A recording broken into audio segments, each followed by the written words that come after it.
Maneno's Stellenbosch Cup, in terms of Kenya Sevens, what we have in store in terms of the current lineup, going also into the Olympics, tutakuwa tukidiscuss also in terms of players, player analysis, na pia venye tu game iko. So first of all, this week what we'll first do, I'll go through the first lineup in terms of how the coach has named the squads. So tukiangalia pale in terms of the players that we have this week, or the players that have been chosen for the Stellenbosch camp. We have Alvin Otieno. So Alvin Otieno obviously is in the forwards. So in terms of why the coach has also picked him, he's also a try maker. Everybody knows that he carries the ball well, and also in terms of defense, he's also good also in terms of the rack and also in counter-racking. Tuko na Herman Humwa pale who's also good in the aerial balls. Kijana pia is also a good ball carrier, kubeba all day. Kuna Bush Mwale is also a good line breaker. He knows his way to the try line pia. Tuko na Harold Landwate, who I think also is also coming up. The coach is also looking at also a long-term legacy, also kwa hapo kwa forward. So pia he's also one to watch out for in terms of growth. Kuna Vincent Onyala, who was also last year's Kenya Sevens top try scorer, and also he's one also hapo kwa center. He's also one of the guys to look out for. So he's versatile in terms of playing. You can also put him in the forwards, but currently nimeona coach Simiyu amekuwa akimweka mostly in the forwards. So in terms of bringing that pace hapo kwa forwards, so that hiyo pia can be an X factor when he meets those bulky players. Tuko na Jeff Oloch at center, obviously a big ball carrier. Tuko na Collins Injera, who I also think also was one of the reasons also that during this leg at Joanna Olindi coming into this leg. So I think maybe coach may prefer experience in that position over Collins. Let me just nieke tu nini so that you guys can see. Tuko na Daniel, tuko na Collins Injera pale. Obviously he knows his way to the try line, so hiyo ni X factor. I think why pia tunaweza pata alichagua Injera over Olindi pia, and also in terms of his tackling capabilities, and he knows his way also to the try line. Tukiangalia Tony Omondi, kijana amechaguliwa. He's also one of the key ingredients for Kenya Sevens. I think also one of the key things the coach is looking at is in terms of those converting those points. One of the key things umepata during the previous legs, we've been losing a lot of matches, especially in the last series, either because of we've scored, let's say, like 3 tries, but to get the opposing team has scored the same 3 tries, but they do convert their tries. So I think there was also a big gap in terms of players, or rather a player who can convert our tries, and is also very good in terms of the kickoff. So in terms of us or Kenya maintaining also the high balls off the kickoff, I think Tony Omondi was also brought in for that. And also we have Levi Amunga, who's also good. Say in terms of defensively as a 10, and Levi Amunga is also very good in terms of being a defensive 10. He's also good in his decision making, and also he's also good to the try line. Though that tujamwona sana playing sevens. He played the last sevens, I think, was in the car sevens, which was in 2019. Yeah, which he also played alongside Wahinya. He's a teammate from former teammate, that is from Black Blood. Tuko na Billy Odhiambo pale. He's also a try scorer. These days he's moved from center, from wing to center rather, and also in terms of tackling and also breaking the line, he's also very good hapo. So those are the key ingredients. Pia ndio maana coach pia amemweka. Tuko na Nelson Oyo coming back. He didn't play in the Dubai leg, so having also Oyo back is also one of the key ingredients. I think coach pia ameangalia pale. Oyo is also anajua his way to the try line without tuko na Jacob Oji pale. He also knows his way to the try line, also a good tackler. Na tuko na Derrick Keyoga. I'd say for Derrick Keyoga is also a good player. I think just that he's still finding his feet, but in terms of his skill ability, he's a winger who can play. He's versatile in terms of attacking. He can round wingers, and pia kona hiyo kicking ability. Anajua ku identify spaces with his kicks. So I think he just needs more game time to come to his rhythm.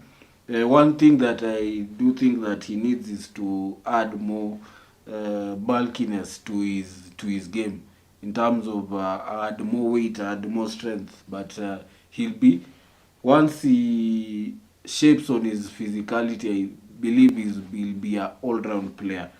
But that is something that guys can go on, as he can build as we go on. So first of all, we'll jump into the mix kwanza. Kwenye mixi sema mixi, kwenye tutafanya analysis ya pale. This was the Dubai Invitational Sevens, no, the Madrid Invitational Sevens. So in terms of having the second match, Kenya versus Argentina, tumekuwa tukipata Argentina have been beating Kenya. But why is this? So let's take a deep dive. This is the first game that Argentina played against us. So to analyze, we were 7-7 at halftime. What did we do wrong, or what do we need to improve on? So let's just watch the game, and then tutafanya analysis as game inaendelea. Sawa. So kwenye mixi,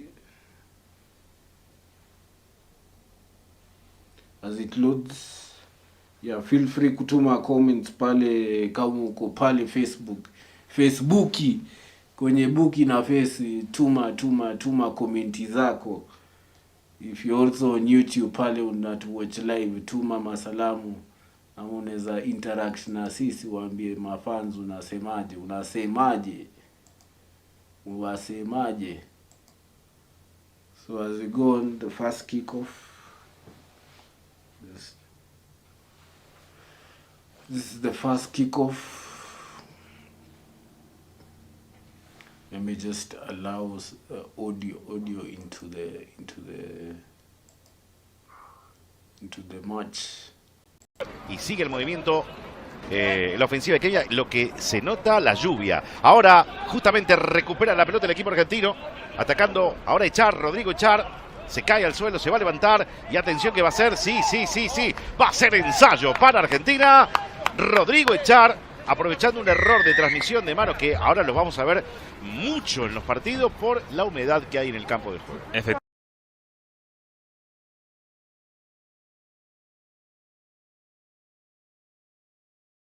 La ofensiva de Kenia, lo que se nota, la lluvia. Ahora justamente of the first line out, wacha turudie mafans. So this is the kickoff, rather the line out. So hapa, this is one of the key places where we need to improve on. Yeah, so as we go, we are seeing defense. The first mistake was a handling offense, and also in terms of having OG as a center.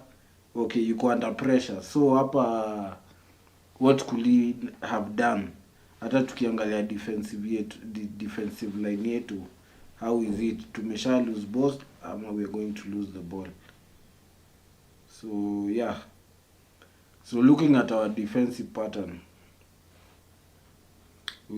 saa zingine we don't, in this game atuku we didn't have a sweeper, so I think also that was also one of the contributing factors in terms of how we played or what led to our loss.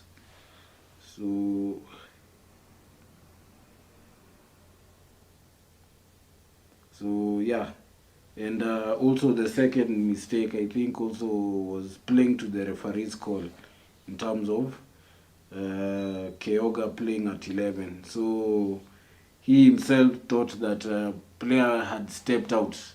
So in my opinion, he should have, okay, I think maybe he's learning, but sio kama tuseme utacheza sevens hapa mtaani or at RFUA and you spot a call and the ref will respond to you. No, hapo unacheza na call ya ref.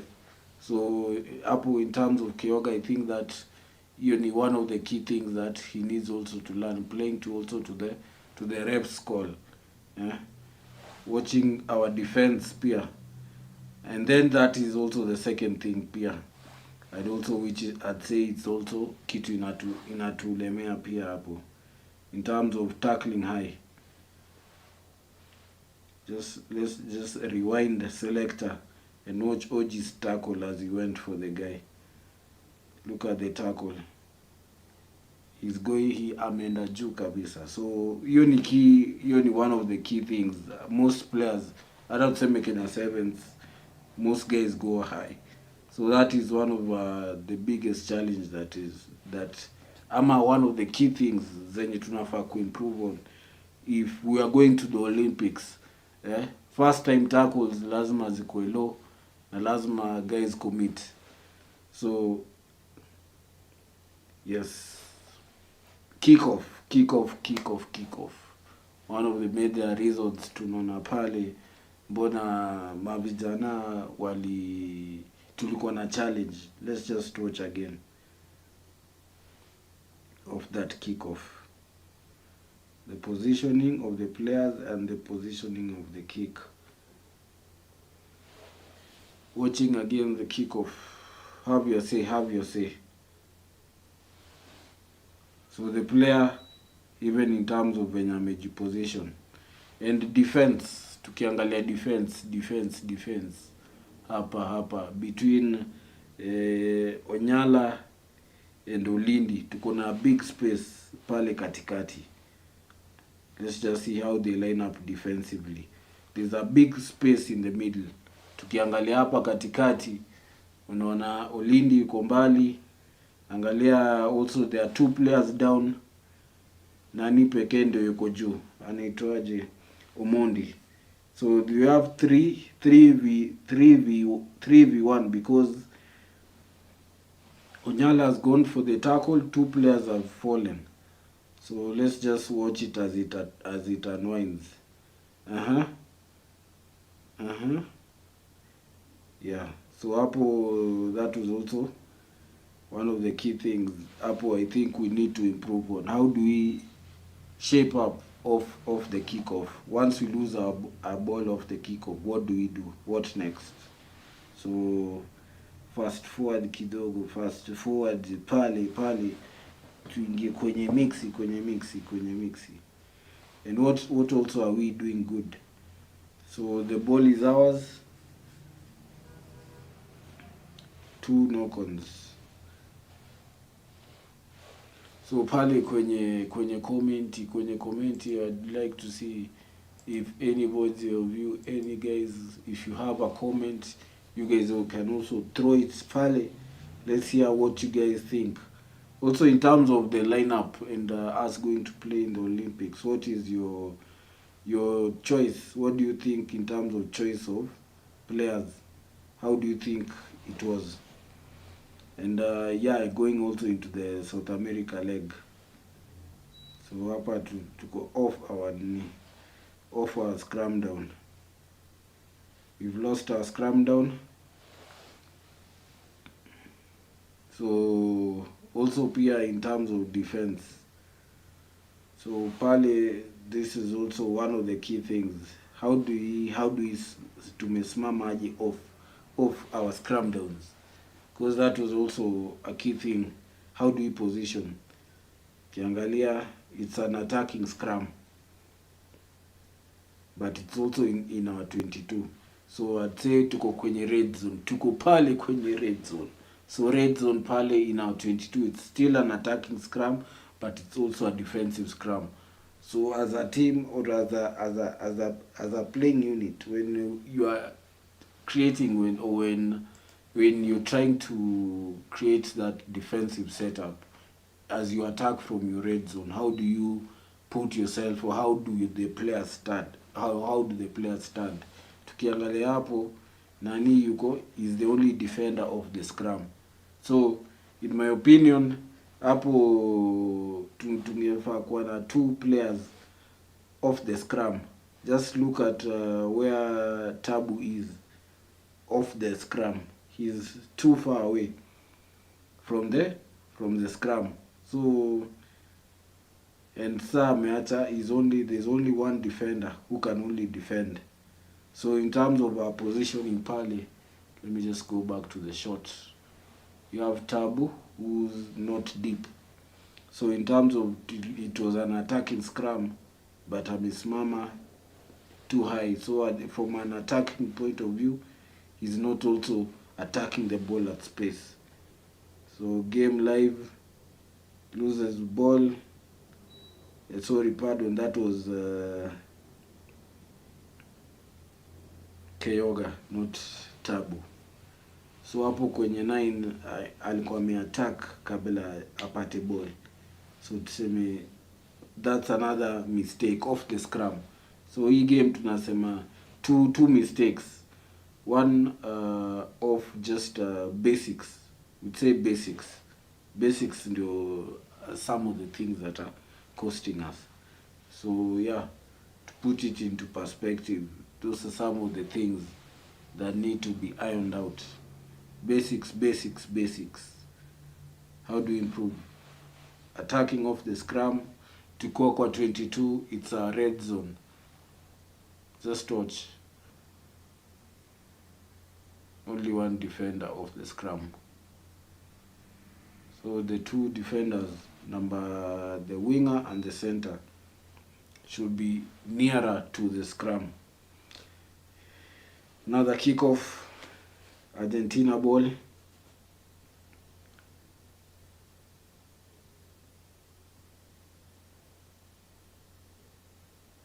Knock on. Still off the scrum. So this was another challenge. Off the kickoff.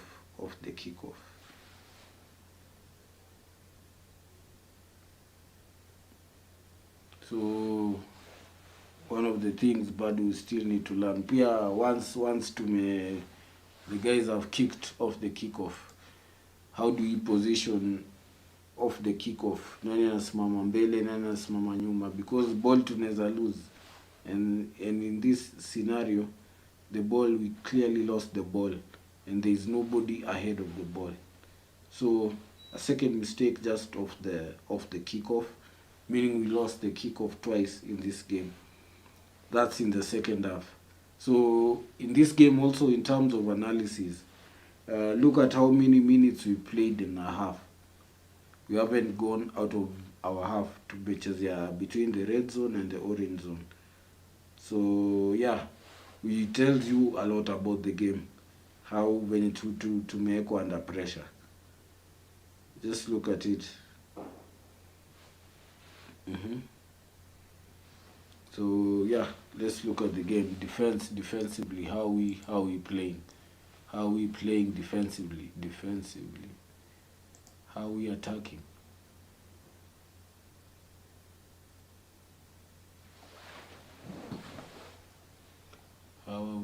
El equipo con casi todos frescos del banquillo, así que seguro que vamos a ver mucho más. Pues Argentina, que ha elegido Melé en esta situación del golpe de castigo, ha pedido Melé seguramente, y como venimos diciendo, para tratar de... Bushmal is in, Mr. kusawazisha maneno. So let's see if there'll be any improvement, especially kwa scrum. Como hablamos, una buena línea de carrera. Ahí está Gastón Rebol, que juega la pelota larga. Ahora muy bien para Luna. Luna es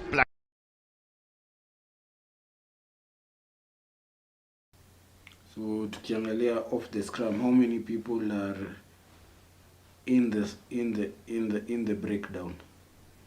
We have 1, 2, 3, 4 around the breakdown. Let's just see how it unfolds.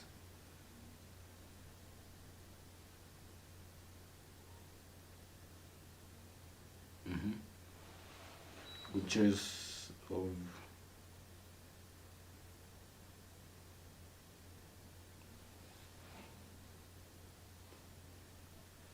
so let's just watch it again. Let's just watch it again in terms of the ball, and let's see what the Argentines are doing.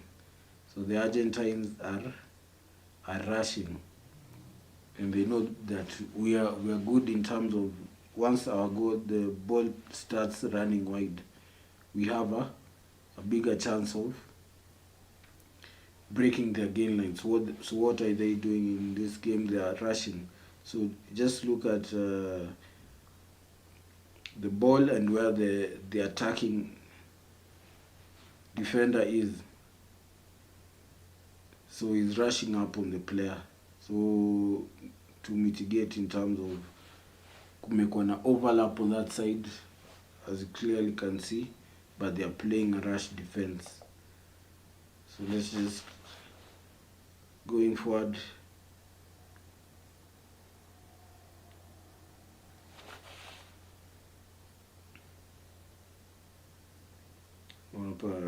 Off an attacking scrum tena. The ball goes in terms of defense.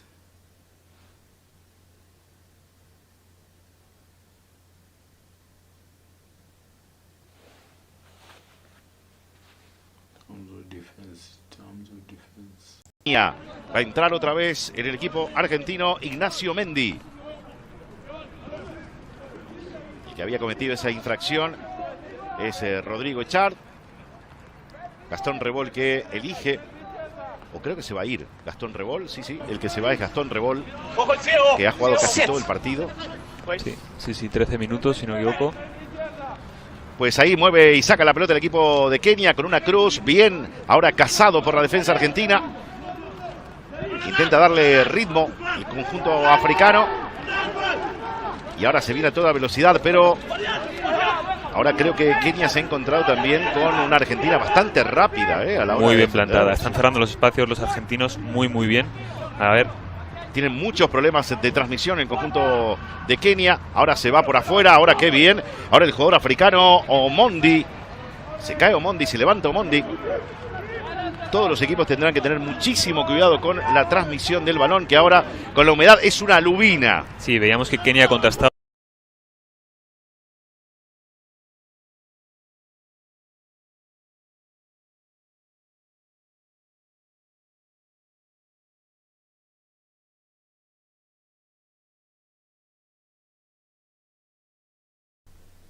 So one of the biggest challenge tutasema hapa kwenye Kenya Sevens ama what we need to improve on in terms of players being in depth.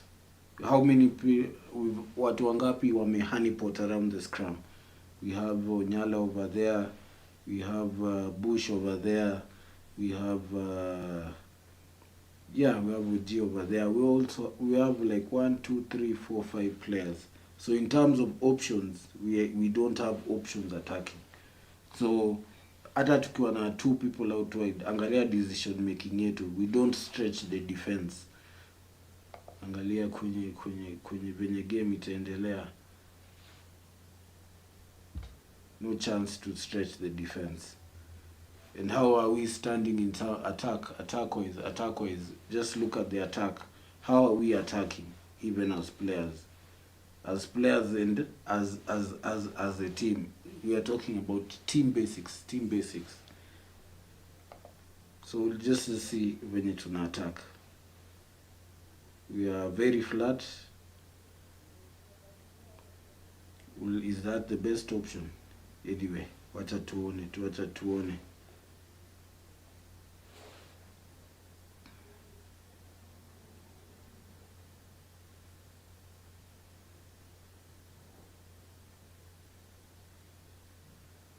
Let's just see what are the Argentines doing. What are the Argentines doing?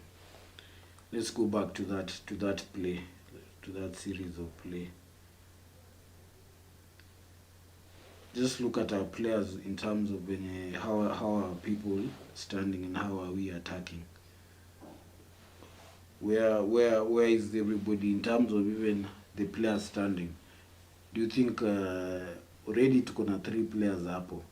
Do we need to have an extra person hapo going to the rack in terms of when tuta attack? So hizo ni vitu, one of the things that tunafaa kujiuliza, because tukienda towards Olympic, unaona against bigger teams, if Argentina wanatufanya hivi, just think about the magnitude of teams like Fiji, teams like South Africa. Basics, because you need to stretch the players. How do you stretch the defense? You can't create spaces if you haven't put the ball into faces. The ball, even off the rack, we are attacking off the rack. Just Bush has picked off the rack and he's trying to attack off the rack. And you know that the Argentines already have their defensive line over there. So even if you're trying to create space for your attackers out wide, you can't create attack space for your attack out wide, and you can't create options for your players. So basics, those are some of the little things that need to be worked on as a team. Just look at in terms of also how the guys are lining up, also in terms of attack. It is a lethargic attack in terms of how the players are standing. They are not from an attacking point. Even in terms of where OG is, you can't expect him to cross cover because he's also coming from an attacking standstill. So he's not coming from deep, he's not at pace. Even in terms of the option is right, because Omondi wants to kick, but OG is starting from a stand still position, and OG has just come off the rack. So in terms of those options, those are things that need to be alluded. Just going forward off the rack, so the Argentines slow down the ball. So 2 things: how are we standing off the rack in terms of attack going forward? My fans, nyi mnaonaje? Ama okay, it might be those are my opinions, but those are my expert opinions in terms of how the players are standing and how it is going. So yeah, game imeisha hivyo of 21-7. So those are the little things that I think the team needs to look out for going into the next leg. So going forward, there are some key things that the Kenya team needs to look out for kutoka hiyo analysis yenye tumeona pale. One being that as the players attack, they need to stand deep. 2, possession is key. We've seen that the whole of the second half, we didn't play much into the Argentines. To the Argentines half, we played all our rugby in our half. So that is something that we need to think of. Do we have an exit strategy in terms of how we are playing? Basics, how are we also standing? In terms of players, how do we put, in terms of attack, how do we put the ball into space? How do we stand? How do we put the ball into phases? So yeah, those are some of the things that from this game, Kenya versus Argentina, I think we need to deduce pale as we go to Stellenbosch, and we play a South African side. So the game is we're going to be having matches against Argentina and South Africa, which I believe the South African games are going to be the games that we need to really work out, especially in terms of possession, in terms of also playing in the right areas of the pitch, putting the ball into more phases, in terms of just attacking. How do we attack better? more intelligently, and how do you use the ball more rather than the man more. Ndio tuko na mabuda obviously our game ni ya kubeba, but how do we carry in the right places of the pitch. Yeah, so that has been our analysis, the first analysis, Road to Tokyo 2021. Mafans pale YouTube, subscribe, like kupata notifications pale kwenye bell, and then we'll see you on the next one. Boo!